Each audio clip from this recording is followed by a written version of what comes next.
Today, we start a new chapter called Complex Numbers.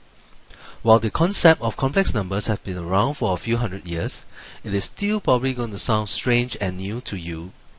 This is because, up to now, you've always been told that you cannot take the square root of a negative number, and every number that you square must either be positive or zero.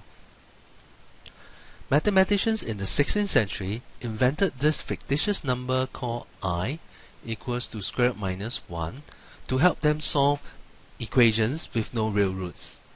At that time, nobody believed that this number would have any real-world use other than for easing computations involved in solving certain equations. So everybody viewed this new number as a pretend number invented for convenience sake. But this changed in the 20th century. Complex numbers are now used a great deal in modern science and mathematics. One reason for this is that they make the topic of analyzing and understanding modern concepts like signals much easier. This may seem odd at first because the concept of using a mix of real and imaginary numbers to explain things in the real world would seem contradictory. But once you've gotten used to them, they do make a lot of sense. The real issue is to first begin understanding what they mean and how to use them correctly in the first place. To help you get a clear picture of what they are and how to use them, let's take a look at section 1 of your notes. We begin by looking at the definition of the imaginary number I. I is defined as the square root of minus 1. Now this definition has implications to how we look at numbers and how we solve equations.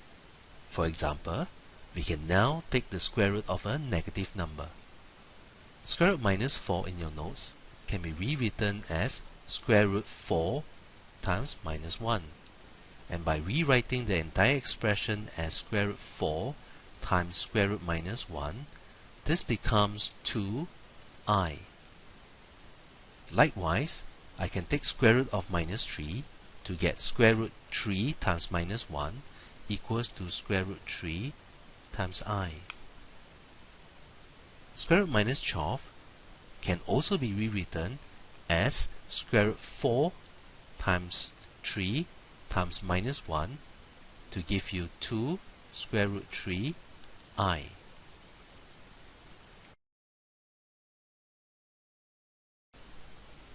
In example 1, we want to find the roots of the equation z squared equals to minus 1.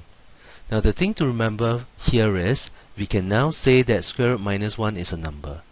We can now write this number as I. In A, you are told that z squared equals to minus 1. Naturally, we want to take square root on both sides. If we take square root on both sides, we will end up with a plus minus square root of the number minus 1. And remember, minus 1 is now I. So we can now write down z as plus minus I. Now note the difference when we were solving these questions previously. If we have x squared equals to minus 1, when we take square root on both sides, we have this. Still the same, but we will say we reject since x is real.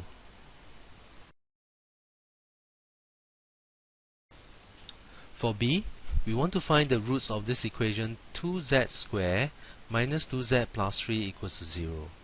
And using the formula minus b plus minus b squared minus 4ac over 2a, we can simplify this to half plus minus square root minus 20. Now this is the same as half plus minus square root 4 times 5 times minus 1. And then I will get, as my final answer, half plus minus 2 square root 5 I.